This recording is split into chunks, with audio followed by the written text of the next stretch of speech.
আমাদের ব্যবসায়িক পরিবার, বাট তারপরেও ঘটনাচক্রে আমার এই ব্যবসায় আসা, সেটা অনেক বড় গল্প, অনুষ্ঠানের একটা বড় অংশ শেষ হয়ে যাবে। কিন্তু আমি যদি এই গ্রিনের গল্পটা বলি, সেটা অত্যাধুনিক গল্প। ছোট্ট একটা গল্প আছে গ্রিনের গল্পটা। এই গল্পটা হচ্ছে যে আমি বিকেবির প্রেসিডেন্ট ছিলাম 2004 থেকে 2010 সাল পর্যন্ত। তো এই সময় ধরেন আমরা প্রচুর জাতীয় এবং আন্তর্জাতিক সেমিনারে বাংলাদেশ সম্পর্কে এত বেশি নেতিবাচক কথা শুনেছি, এত বেশি গালাগাল শুনেছি, যে এক ধরনের বিতৃষ্ণা নিজেদের উপরে ছিল যে আমরা কি এত খারাপ। এরকম একটা সময় 2013 সালের 24শে এপ্রিল রানা প্লাজার সেই ভয়াবহ দুর্ঘটনা আপনারা হয়তো অনেকেই দেখেছেন বা শুনেছেন, যে যেখানে সহস্রাধিক শ্রমিকের করুণ মৃত্যু হয়েছিল যে দুর্ঘটনায়। এই দুর্ঘটনার পরপর কিন্তু মানে বাংলাদেশের পোশাক শিল্পের অস্তিত্বের সংকটে পড়ে গিয়েছিল। বিদেশে বাংলাদেশে তৈরি পোশাক বর্জনের আহ্বান হয়েছে, অনেকে স্টোরে সামনে সাইনবোর্ড লাগানো হয়েছে যে তারা বাংলাদেশের তৈরি পোশাক বিক্রি করে না।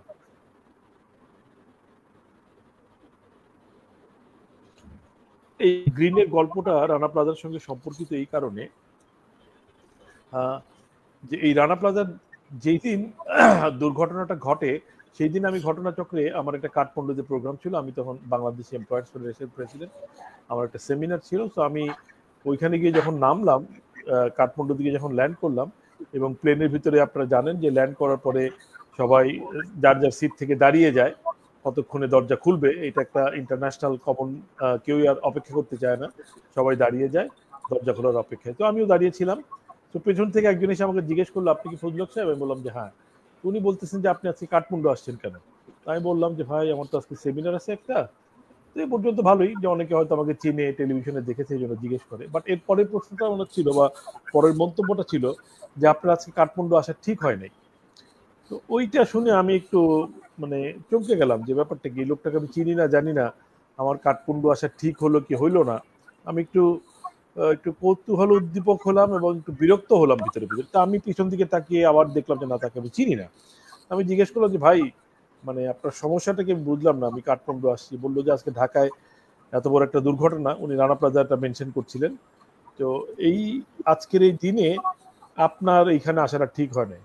তা আমি বললাম যে দেখেন ভাই, আমি তো এখন আর বিকেবির প্রেসিডেন্ট নাই, তো আমার আসলে খুব বেশি কিছু করণীয় নাই, আর আমার এটা প্রিফিক্সড একটা প্রোগ্রাম, ইন্টারন্যাশনাল প্রোগ্রাম, আমাকে আসতেই হতো।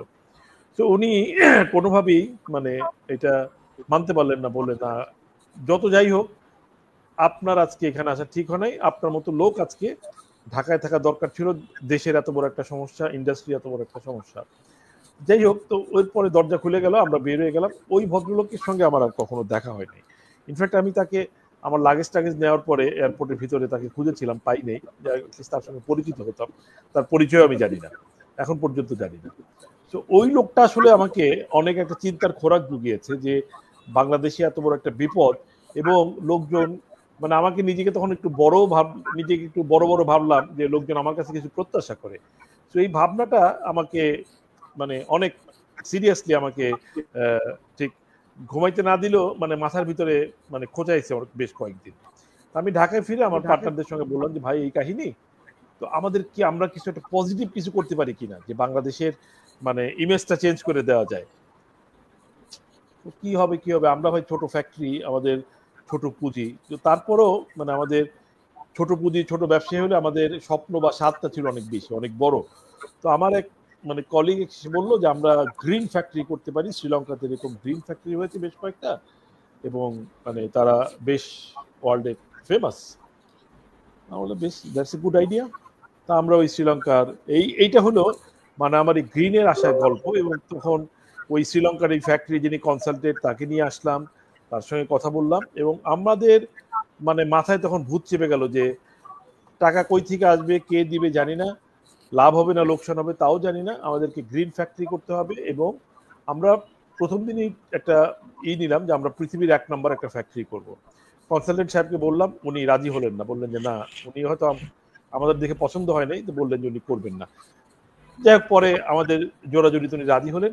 এটা খুবই সংক্ষেপে আমাদের এই গ্রিন গার্মেন্টসে আসা, যে বাংলাদেশের গার্মেন্টস নিয়ে যত সমালোচনা, যত কিছু, আমরা সময়ের চেয়ে এগিয়ে থাকতে চাই, যে আমরা, এবং পাশাপাশি তখন আপনারা জানেন অ্যাকোর্ড অ্যালায়েন্সেরও একটা মানে একটা প্যারালালি একটা কাজ চলছিল। সো একদিকে যেমন আমরা সেফটি সিকিউরিটির দিকটাও দেখলাম, এবং প্লামি ফ্যাশন আমরা যখন সার্টিফিকেট পাই 2015 সালে, আমরা পৃথিবীর নাম্বার 1, শুধু গার্মেন্টস সেক্টরে না, যত রকম কারখানা আছে তার ভিতরে আমাদের স্কোর ছিল highest. So we are the number 1 factory in the world at that time. এবং তখন এই গ্রিনের কনসেপ্টটাও বাংলাদেশে একেবারেই নতুন।